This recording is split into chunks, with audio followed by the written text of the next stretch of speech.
What's up, guys? Welcome to my channel. Today we got a 2007 BMW X3 here, but cabin filter for these vehicles are same for most of them, all of them mostly pretty much.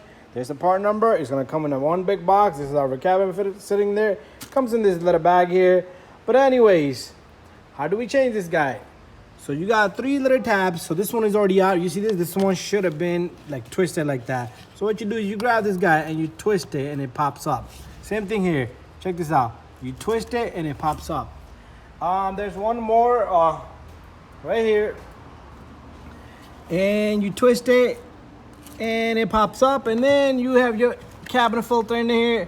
So notice, cabin filter is dirty in the bottom here. So the air goes in and it goes inside the cabin through the blower motor. Anyways, so this is the top of the cabin filter. This is the bottom, okay? Notice there's a small little notch here. There's a small little notch on the other side. So this thing sits in 2 notches on each side and it has to be oval like that. So we got the cabin filter sitting just the way we want. So one thing you do want to do is make sure there's no dirt and debris in there. So if there's any stuff in there, move it. I was doing a spark plugs, ignition coil on cylinder number 6, and we had removed everything. So the whole housing was out. So this cabin filter just goes in and it's gonna sit just like that. Okay, it's gonna go all the way in. Come on. And it should sit on that little notch. Let's take a look on this side. There's a small little notch. Okay, right where it sits at, right over there.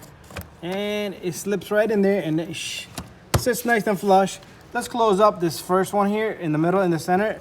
So you just twist it, it's like a little screw, and you push down on it and you twist it just like that.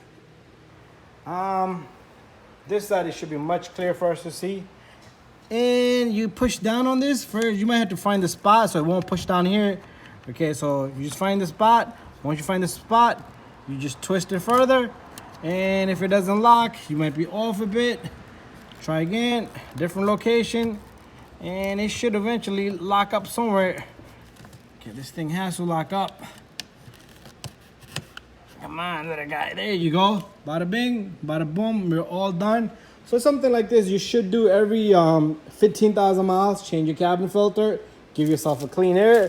And let's dispose all this. Thank you for watching my video. See you guys on the next one.